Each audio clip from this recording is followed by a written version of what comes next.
জীর্ণ এলাকা দখল করে তৈরি করা হবে গ্রেটার ইসরায়েল, পর্যায়ক্রমে যা একসময় বিস্তৃত হবে সৌদি আরব পর্যন্ত। বেনিয়ামিন নেতানিয়াহুর সাম্প্রতিক বক্তব্যের পর আবারও আলোচনায় এই বৃহত্তর ইসরায়েল ধারণাটি।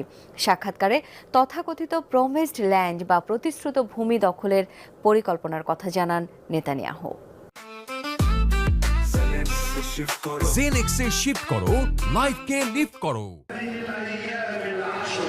চলতি বছরের জানুয়ারিতে গ্রেটার ইসরায়েলের মানচিত্র প্রকাশ করে তেল আবিব, যাতে অন্তর্ভুক্ত করা হয় ফিলিস্তিন, জর্ডান, সিরিয়া এবং লেবাননের ভূখণ্ডকে।